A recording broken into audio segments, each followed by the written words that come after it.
Welcome back to a brand new ranking video here on Max Talks Movies. My name is Max Dinenberg. Today, we're breaking down the Transformers movies with the brand new release of Transformers Rise of the Beast. And guess what? I finally brought on a special guest to join me on my movie rankings. And that's my good friend, Liam Gianelli, who knows a lot about movies. And he's been trying to get his way now onto the YouTube channel to talk about some movies. He got me to do a review of a movie all those months ago, and now he's on the channel. So, Liam, tell the people who you are and why you're on the channel. Yeah, Max, you said perfectly. If the video that he released that we made him force to do was the Velocipaster Masterclass 5 out of 5. But seriously, Max has sparked my interest in movies. I've went to movie theater a lot more. I've seen movies that really weren't my taste. I used to like Marvel, DC, all the superhero movies, but I've expanded my genre into sitting down and watching more movies on Netflix and going to theaters. So Max, I appreciate that. Yes, I've been trying to crawl my way into the channel just here and there. So when Max texts me, he's like, let's do a ranking video. I'm like, oh, perfect. I'll hop right on. I'm ready to have a go. And hopefully this is the first of many videos to go. Yeah, definitely let us know in the comment section if you like this duo, you want to see more of us on the channel. Like the video, subscribe as well, which we're close to nearing 160 subscribers. We keep gaining every day, so it's nice. So keep joining us and subscribe. I did a Spider-Man ranking last week. I'll do a DCEU ranking, an Indiana Jones ranking, all these rankings with all these new movies coming out. But Liam, we have 7 live action movies. We're not doing the animated movie. 7 live action movies. And because you're our guest, you can start with number 7 on your Transformers list. Look, 7 was, I think, the easiest movie to pick. I think 1 was still a little bit of a challenge, but 7, it's Transformers: The Last Knight. There's nothing about it. It's a bad movie. Look, I was never a fan of Mark Wahlberg being a protagonist in the series, and him coming in as Age of Extinction. That was fine. That was okay. I didn't mind that movie. Again, you'll find where it's in the ranking. But just seeing Nemesis Prime, look, I'll be honest. I think Optimus Prime is one of my favorite protagonists, and if not the general consensus protagonist of all time in movie. I think he's quotable. I've seen he's trending, his Twitter, social media wise. Great. So then you make him a villain. Fine, that's fine. Villain, if you want to use air quotes, whatever, that's cool. Sure. And I think it fails at the mark. This did awful at the box office, rightfully so. This had a thin plot. I think it was catastrophic. I walked in the movie theater like, okay, I'm not expecting much, but I walked out of the movie disappointed. I think the most recent time I walked out of a movie disappointed, was I think Thor: Love and Thunder, but that's a whole different story. But even then, Transform movies, they're not supposed to be great. There's CGI robots beating the crap out of each other. I'm gonna be PG here because Max like curse a lot, but I'm not going to. Thank you. Just having Frank Welker come back to voice Megatron, that was cool. The Sorceress, Quintessa, that was weird. Also, King Arthur in the beginning. I understand why The Last Knight. Again, just the tie-ins get stupid, and I'm like, what is going on at this point? Yeah. And that's why it falls flat. That final fight between him and Bumblebee was one of the favorites, though, because I am a sucker for Bumblebee and Optimus Prime. So if that was the only pro I had to put in there, that ranks 1 to 100 cons, that's why it falls last in my ranking list. So it's good because we're already on a different start here. Because my number 7 is Transformers: Age of Extinction. I have never liked this movie. When I was 12 years old, I've never felt more exhausted coming out of a movie theater than this one. It's 2 hours and 45 minutes for no reason. It is so long and nothing really that the comedy is really off, especially with Stanley Tucci's character. I don't really love the whole joke of having our main daughter, the daughter of Mark Wahlberg's character, and the whole joke of her being a minor dating an adult, and that being like a joke throughout the entire movie. That's very much not in great taste. TJ Miller's in this movie too, out of nowhere, just as like a comic relief. There's a lot of things that just don't work. Mark Wahlberg's an inventor, but doesn't really invent anything in this movie. It's too long. That's really what it is. There's too much going on, and the movie feels like it's 3 hours long. I just have never liked Age of Extinction. I think I've seen it twice. Cannot believe I've seen it more than once. And again, as a 12-year-old who is not a movie critic at the time, I was not really thinking about how long a movie was. And it was like an hour and a half in. I was like, wow, we're almost done. And it was like, no, we have an hour left. I'm like, okay, well, this is not great. So Age of Extinction for me easily comes in number 7. So already a difference. Is Age of Extinction your number 6? Yeah, it is. Okay. Right, again, I was never a big fan of Mark Wahlberg as a protagonist, and you said perfectly. An inventor coming into a robot movie. I understand the premise Yeah. of what we're trying to go direct. Makes sense. I'm a Mark Wahlberg fan. I watched Ted the other day. I laughed my butt off. Yeah. But again, it's 2 hours and 45 minutes. I'm not supposed to be sitting in the movie for that long with no plot. And again, I went to see the theater movie with my dad. I clearly remember the movie theater around the corner from me. And Yeah.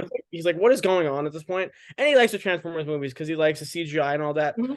But again, I try and assess the pros sometimes over the cons to make it a little more neutral. The Dinobots, I think, were the best part of this movie. Just that was sick. Again, CGI in these movies have always hit. I've never walked out like what CGI was this look like. It was like 8-bit. Someone made it on their Chromebook. Especially the Michael Bay movies. They have a great job of spectacle as well, really. Yeah, I mean, it's sick. I'm again, even when I was leaving, I'll touch on it when we get to my Rise to the Beast ranking. When I was driving home, I was like, I want my car to turn into an Autobot. Yeah. Like that's sick. That you leave the theater again, like like this is awesome. Again, you said spectacle, but this movie was anything but that. Again, a weak antagonist. Just again, sometimes just the acting choices, like seeing John Goodman voice one of the Autobots. Again, it's just I'll get to Rise of the Beast ranking where Pete Davidson voices one Autobots Mirage. Yeah. It just again sometimes drags the movie down for me. Again, Optimus Prime is always good, but again, Galvatron as an antagonist, like again, and possessed by Megatron. Again, it's just they got lazy at one point, and it definitely shows the Age of Extinction. And I got a funny feeling what your number 6 is because. So say what it is, because it's not what you think it is. 6. I flip-flopped with you because my number, let me see, we find it. My number 6 is The Last Night. Now I had this up higher. I think when I left the theater, I think it was just so overwhelmingly hated movie. When I saw it in the theater, I was like, it wasn't like the worst thing in the world. It's definitely a bad movie. Again, 2 hours and 35 minutes. I don't need to be in the theater that long for this type of movie. You said we go from like King Arthur to the Nazis. Why? The fact we get to a point where Anthony Hopkins, is in this movie, first of all, that's a joke in itself. Him telling Mark Wahlberg, like, you're the person, like, you're like the chosen one out of nowhere in this movie. Like, what are we doing? This movie's weird because sometimes it's like super, super serious, and then it goes for Michael Bay comedy, and it does not work. Like the music swells up, and it's like, all right, we need a joke right here to end the music. Again, you said Optimus Prime. It's kind of like what they did with Fast and Furious. Like, oh my God, Dom's a villain now. It's like, no, let's just like stick to the formula here. No one's coming for really the story. And Michael Bay has a problem of making sure the story isn't interesting at all, and then making it offensive as it goes on. So The Last Night, I don't think it's as bad as people think it is, but it's still a bad movie. And one I only seen it one time too. Like, I remember my mind being blown. We were going to King Arthur for a Transformers movie. I was like, what are we doing? I again, you brought up some points I like to say. Again, the historic aspect of these Transformers movies, but I think that's what I kind of like about them is that I don't need a complicated plot. I don't need to pay attention to what's going on. I need to pay attention to good CGI fights, and when I'm struggling, again, jokes here and there. These last 2 movies, Wahlberg's protagonist failed miserably for my appreciation. And again, the drop off is like here to like here. It's not like here. It gets to a point where it gets better, barely, but And what's your number 5, Liam? I know we both were going to talk about the same movies, so we'll try to keep this. We have the same points, obviously. So what's your number 5? Before we keep 5 is Transformers 2: Revenge of the Fallen. Okay, so is mine, by the way. Okay, yeah, the second motion picture to follow Michael Bay. Personally, again, I saw this movie before the original Transformers, so that's why I think I kind of just that's weird. I know, right? I was like, because I got the a toy of Optimus Prime, and I was like, oh, because it was from the McDonald's box, and I was like, oh, I have to watch the movie now. And I was like, what is going on? But young Liam I liked Sam Witwicky, Shia LaBeouf, his second one with Megan Fox. Again, I think that's changed my protagonist rankings, but we'll touch on that soon. Again, it's just I think it gets now reused. Like the first movie's the Allspark, now this movie's the Matrix. It's just the gadgets they have to use to save the world. I feel like it's recycled, and it kind of makes me lose interest. I'm like, oh, I can make a better plot choice for there. And then the shock, the plot twist of Optimus Prime going down in the fight Mhm. between Megatron, I believe Starscream. Again, it's been a while since I watched. Was it not Starscream? This is why I have you on this list, because you have a lot more knowledge of this than I do, for sure. Yeah, and then again, that was a twist and him coming back to life, saving everybody. Again, big CGI fight in the middle of the desert towards the end just makes it more fun for the audience. But again, I think the recycled plot of using different gadgets from Cybertron to save the world is kind of what makes you lost a little bit Yeah. towards these movies and the plot. Again, awesome action sequences. I remember being a little kid. I'm like, oh my gosh, they killed Optimus Prime and oh my and all that. But again, I think Shia LaBeouf does his best job acting before he Yeah. went crazy, and then Megan Fox is just a please for everybody in the theater. Yeah. This for me is easily the worst written film in this entire franchise. You can tell that there was a writer's strike that really cost this movie. The movie was just outlined and they just shot stuff at ad lib, and you can totally tell. This is the most offensive, and I just don't like the Michael Bay humor in this movie with, a robot having to hump Megan Fox's leg. Is like an example of what happens in this movie. And also like a transformer having, let's just say, seeing its undergarments, let's just say, and us having to see a human's undergarment on a transformer, wasn't a huge fan of, especially as a kid. John Turturro stuff did not work in this movie as it did in the first one. I mean, it made absolutely no sense. I do like, again, I like Sam a lot. There was too much parents, I think, in this movie and in the third one, which we'll get into in a second. But I just have never liked this movie. Out of the Shia trilogy, it's easily been my least favorite, always. And also, like, they just teleport to places. Like, there's just no rules in this movie. So that's why it's at number 5. So we have to say number 5, finally on the same page. But we have the same bottom 3. So that's a good start. So what is your number 4? But again, I want to touch on what you said earlier Sorry. about Michael Bay offensiveness. I think this is the most racial stereotyped Oh my Autobot God. I've ever seen. And I remember when I was young, I didn't put that together. You watch And it now. when I went back, even when I got older, like 12, 13, when I was like trying to grasp some things, getting older, like when you enter junior high, you get it. And I just sat there, I'm like, I turned my head, I'm like, okay, what am I watching again? Like humping robot humping Megan Fox's leg.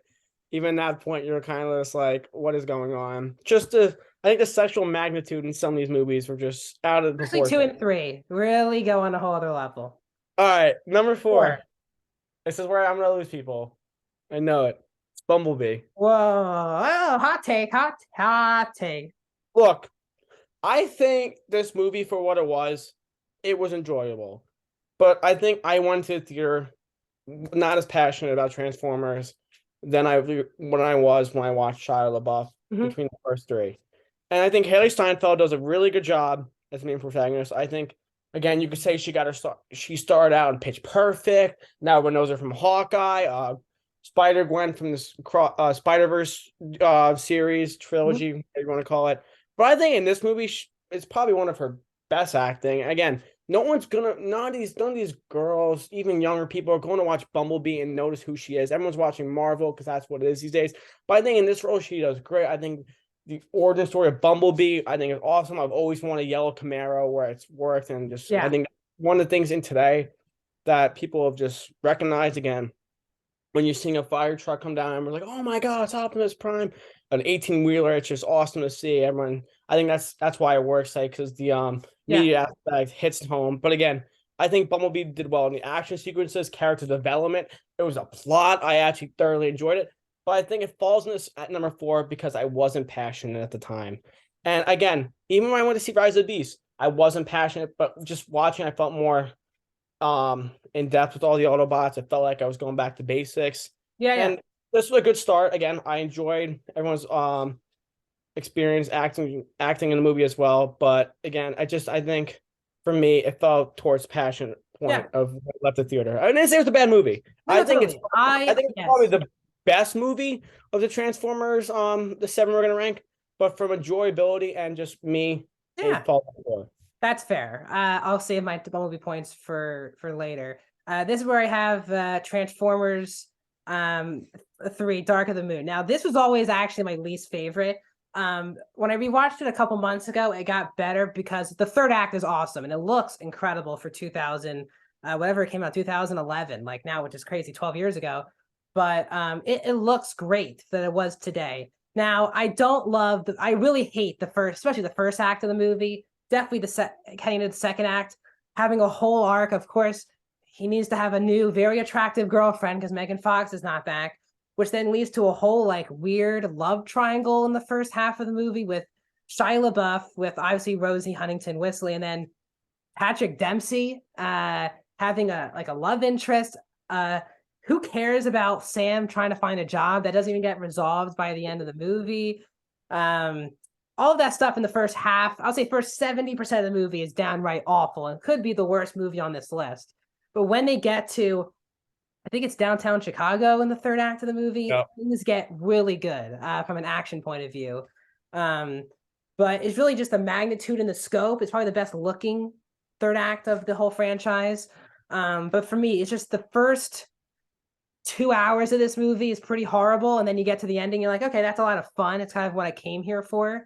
So I think it shows you kind of the best and the worst that this franchise has to offer you. So it's almost like middle of the road Transformers movie because it has some great Transformers stuff in it, but also has some of the worst Transformers stuff in it. So for me, it's a number 4. So don't go into this point. Let's your number 3. But what's your number 3?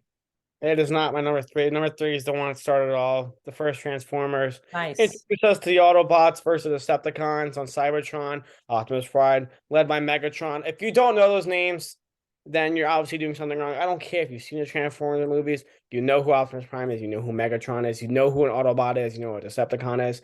These things stuck with me as a kid. I remember my cousin's garage. You still walk in. There's Starscream, Megatron, Optimus Prime, Bumblebee on the wall. And I still click the button and they make the catchphrase. But again, I didn't see some theater because I was young, so I had to watch it at home. But after watching the movie, I'm like, this is awesome. Robots, cars turning into robots. And I thought, to be honest, 8-year-old Liam thought, oh my gosh, maybe my mom's car is going to turn into an Autobot. I don't hope it's not a Decepticon. I'll start crying. And I think that's the movie did well. I think it started a media widespread of this Transformer movie. Again, the plot is, I think it's, again, the first use of recyclable, the Allspark. But even then, I think that works fine. And introducing Shia LaBeouf as the main protagonist, Megan Fox, which I think worked. When they get introduced to the Autobots and just the score behind it, Return to Earth, which I still hear now, is awesome. Still gives me chills. Pete Cohen's voice, Optimus Prime. It just sits with you. It's so affirmative. It's just so nostalgic. Very nostalgic. Yes. Again, even just you know who it is. You recognize his voice. Everything. Again, I see stuff over Twitter saying, "Oh, who want you to lead in the fight?" And then one guy comments like, Optimus Prime got me in the theater ready to fight the Decepticons. I'm like, that's exactly what you want from a movie. Again, big robots beating the crap out of each other is something you want to watch. And just having, I think, a good grounded human cast works well for the first movie. Then, like you said, it kind of gets clunky at some points. Yeah. I think the first one that started all was a good ground point, and then it just sucks that it did not follow through with the second one. Again, the third one, there's 2 movies left. What spot's going to go, but you'll see. And then it was awesome to watch. And just, again, the cast felt good. I liked Hugo Weaving as Megatron, I think, much better than his other voice cast later in the series when he becomes possessed and he's coming back. Just leave him at that. I think probably the best antagonist of the series. So yeah. So now so that's your number 3, is that right? So now we're in top 3 territory. Now 2 to 3, I've been flip-flopping since Thursday night when I saw the new release. I was flip-flopping 2 and 3, and then I landed on Transformers Rise of the Beast being my number 3. So this is a movie that I think in a year from now could be number 2, even number 1. I just have to rewatch it more. I really was pleasantly surprised. It's not a great movie or anything. And the first act is really slow, and it still has this usual Transformer problems of a MacGuffin, a tool that our villains want to have. It's very predictable, but I do really like the third act for this movie. For me, it was the best Transformers action out of actually any movie because you can actually see what is going on. It's during the day. It's on a clean field. It's easy to follow. I think Anthony Ramos is a great lead. He's my second favorite. He's tough for the main franchise. He probably could be the best character of the main franchise.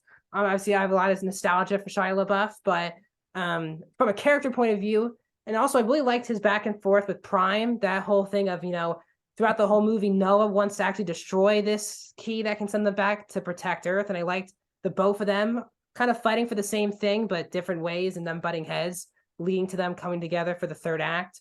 I wish Dominique Fishback had more of just a random artifact person who, of course, they just happened to bump into along the way. I wish he had more of a purpose into the movie and more I guess better character dynamics with Noah. But to see the what do you call it, the Mammalobots, whatever you want to call them, they were great additions to the franchise. The ending definitely sets up a lot of interesting things. We'll see if they actually get to do that or not. We'll hold off the spoilers for that. I was gonna say, is it spoiler free? No, yeah, spoiler free still because it is coming out on Monday. This video, so I like this movie a lot. I like that it was definitely the most organic comedy that the franchise has ever done. It didn't feel forced, but it was still very much formula, and it was a bit too much formula sometimes. But that's my number 3. So we're gonna go into top 2. Is this your number 2 or no? Yes, this is my number 2. Rise of the Beast. All right, again, like you said, I'll start with the humor. I think I was the only one in my theater watching this. Only one. So I was right in the I was middle. a packed theater, by the way. No, that's awesome. That's why I said I want to come to LA. I got to see a movie there. I want to see a theater experience, and just I feel like everyone comes together. It's awesome. Again, Yeah. I'm the only one in my small theater, so and I'm having a blast. I'm like, this is awesome. I'm actually laughing out loud at some Pete Davidson's Mirage. jokes as Mirage, which I think hands down stole the show. Yeah, I agree. Much as I despise Pete Davidson, I think he did awesome as Mirage. I was rooting for him when the time needed to be serious. Again, I talked about protagonists. I think Anthony Ramos as Noah Diaz took over as my number 1. I think I loved him. Again, felt more grounded in that chase scene and showed in the trailers with him. Mirage, again, I can't go within context, but again, it's a Transformers movie. Stuff's gonna go down. It just felt like he was truly acting. It just wasn't just reading off a paper. I feel like he was just really going for it all. Again, Dominic Fishback, I think worked really well as I think a female protagonist. Not what Michael Bay used to do. Sexy that everyone's Google eye. Yes. Google eyeing over. Just I think it works more as just a person that you care about and you want to. Yes, a person. Exactly, a person, not just an object. Again, you can scan through the bodies. Yes. Yes, exactly. And then I think the Maximals are a cool introduction. Yeah. Optimus Primal, Air, all them. I wish we got to see a lot more of them. I think the beginning was a little rushed in the introduction of all them. Really rushed. And Scourge as an antagonist for my liking was okay. Nothing to home on. Again, I've already voiced Megatron as my favorite. But also, just to add to that, I liked Scourge in the beginning of the movie. They gave him a good thing at the beginning. Like the first fight, I was like, wow, he's a real threat. They really couldn't beat him up. And then he kind of disappears for the rest of the movie until the third act, which I wish he was kind of implemented more in the film. And again, as you go throughout the movie, can't see spoilers, but as Optimus Prime and Noah Diaz, Anthony Ramos' character, you kind of agree with both sides. You're not just saying, "Oh, he has to do it," blah blah blah.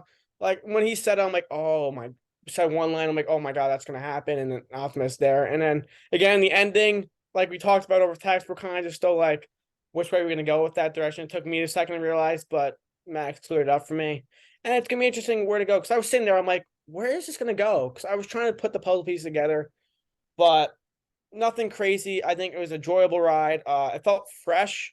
It felt like I was actually watching a movie with a not a crazy plot, standard enough to have me focus on fun CGI action, character development, and a good enough plot. And I think that's well. And again, that's why my number 1 is going to be crazy. You already know what it is. There's only one left, but still. Yeah. Before we go to your number 1, my number 2 is the first Transformers.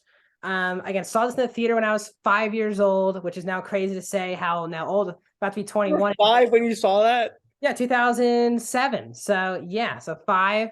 Because now I'm gonna be 21. So now you know how long this franchise has been going on for now, 16 years. I do have a lot of nostalgia for this movie. Again, if you're a 5 in my generation, you grew up with Megan Fox and thinking she was the first crush, I guess, in Hollywood, and Definitely can find that in this movie. It's just cool, like the discovery of the movie, the fact that it connects to Sam's family lineage. I always thought was a lot of fun. Um, I think this is the best usage of the military in any of the Transformers movies. Oh yeah, that's another thing. That is when the other movies get a bit too government, which I actually liked about the new Transformers. There wasn't really any government involved, actually any government involved in the movie. But this was, I think, the best usage. As I said, Megatron being like frozen and then having to come back, that was a big thing. So I really actually do think this movie's good. It's not great, and the more I try not to rewatch it as much because I see a lot more problems the more I rewatch it. But still, it's a nostalgia film for me more than it is a good movie. But still, it's number 2. So now we all know your number 1, which is shockingly Transformers 3. So get into that. Yeah, so Transformers 3 was the first one I saw in theaters. As you said, I saw 2 and 1 at my house. So I went to go see 3 with my dad, and it just stuck with me. I think again the third act was probably one of the best third acts I've ever seen in just a CGI galore fest movie like this. And it just had me in my seat again, like you said, the beginning of the moon, of this crashing on the moon, JFK going through it. Again, it's weird how these bring these historic events. Shot horribly, I want to say. Yeah, again, just it's rarely brings historic events back into these plot lines, which I don't really care. I think Sentinel Prime was a fun antagonist for the time being, but I think this movie really rides on just how well shot it was, the sound pieces, the action. I think that's why it stuck to me as just a young kid who really never been to a PG-13 movie before, and it's the first one I'm seeing. And just one of the first scene I'm seeing is just like a girl's butt. I'm just like, what is going on? And just right away takes off right from there. It's just enjoy. Again, I talked about why Bumblebee is not my number 1. It's probably the best movie, acted wise and just plot wise and just overall. But this one was the most enjoyable to me. I think it worked well and everything it did for my liking, and it's just stuck with me because it was the first one I saw with my dad. It was the first one I went to see the theater in, and ever since then I've great. Thoroughly enjoyed Dark of the Moon. Like again, I hate to be Nicole Kidman and the AMC before, but we go to the theaters to see our heroes win. No, don't quote. And this is what it did for me, and that's why it sits at number 1. Who would have thought we would do this show with you quoting Nicole Kidman AMC? For me, my number 1 has easily been Bumblebee. I still think, as you said, it is the best movie. It is top to bottom the best movie. Even though it has the less Transformers, it has less action in it. I think Haley Steinfeld is by far and away the best performance and lead human character that the franchise has done. And because it was more focused on just one Autobot and one human, you could really build that connection over a 2-hour movie instead of having to do all these different Autobots having to interact and get enough screen time. Bumblebee was always my favorite as a kid by far. I understood all the love for Optimus Prime, but the first time I saw Transformers, I was just so connected to Bumblebee because obviously he was the first one who Sam kind of discovered with. So seeing him for the first time probably was biased for me. And they gave him a great thing to do in Rise of the Beast towards the third act, which I'm again not going to spoil, but it was. That was awesome. I just want to say for Lena's knows, my theater, including myself, we all started clapping. Let's just say when this Bumblebee thing happened in the third act of the movie.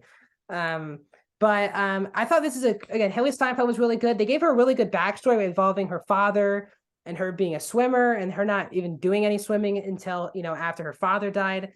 The romance that she has with, I think Memo is his name, was really also one of the best, just human. They felt like people, not just models or just forced romances in this franchise, which they have tried to do all the way through. This is where you could kind of see the glimpses of John Cena as a potential actor. He was still very new at the time for a big movie like this. And there were times where he was really funny. And then there were other times it felt like just a cartoon. So there was kind of a mixture for me with John Cena. But you can see the glimpses of what he really would do in Peacemaker. And I would say at Fast X as well. I really just like this movie. I think it's by far the best film. Including the opening scene on Cybertron is easily the best opening scene that this franchise has offered. Now, I think we all want to see a movie from this opening scene of Bumblebee. But again, I think the 80s also really fit this franchise very well. So overall, I thought the 80s really fit this movie. I think you have the perfect lead actress to blend with the kind of the Iron Giant ET kind of coming together for this movie. So I've always liked this movie. I've rewatched it multiple times. It's a very easy watch, but I think by far on quality, it's probably the best film of this franchise. Yeah, I want to touch on Rise of the Beast real quick before it Yeah, says come out. You talk about 80s aesthetics. I forgot to bring it up. And the 90s aesthetic in Rise of the Beast. If you're a 90s kid, you enjoyed everything. Even I'm a 2003 baby. I know some of the songs that were playing it through it. I felt like I was getting into it. Just worked. The clothing. Again, I think when they hone more in on just what they're focusing on in that day and time and generate like the what's going on historically and present, it makes for a better movie and just in general, especially Transformers, 'cause I think it works perfectly. Especially Yeah. again, what the cars are designed as, and just again, not just a CGI galore fest. Yep. When you come more to home and relate to more of the audience, that's why you walk out more satisfied. So Max, you're the movie guy, and you just again brought up another point why I'm Yes. more of a note taker now during movies because of you. I don't even take notes. So It's mental. It's mental. It's mental. it's always been mental. Yeah. But overall, I think it's a franchise I'm not super passionate about, even though I did grow up with it. But I think this past movie finally brought this. I think Bumblebee and this have really brought back the franchise. I know Bumblebee didn't like any money at the box office, but I think for me as a fan, this really brought me back into being interested. I think the Michael Bay films really went on for too long for my liking, and it kind of killed the franchise for me after last night. I was kind of done with all things Transformers, and to come back with this movie, Bumblebee and Rise of the Beast, I'm finally excited to see a potential to keep this franchise going. So that's been our ranking. Let us know your ranking in the comment section. I love seeing you guys' rankings. We have actually, it's not surprisingly, if you know Liam and I personally, completely different rankings, of course. So let us know, where do you stand? Is Liam wrong? Bumblebee number 4. I think he's totally in a different galaxy, but that's just me. What are your thoughts in the comment section? Like the video. More reviews are coming out today. Will be my box office breakdown show. We're gonna have a review of The Flash on Thursday night on this channel for me. And I'll be back here on Monday doing another box office breakdown and a Flash spoiler review. So more things coming on the channel. Thanks for joining me. That's been Liam. I've been Max. Also, if you liked our back and forth, you want to see Liam back on the channel, comment down below. We'll get Liam on some more rankings, reviews, whatever you want him to do. So thanks for joining us. Thank you.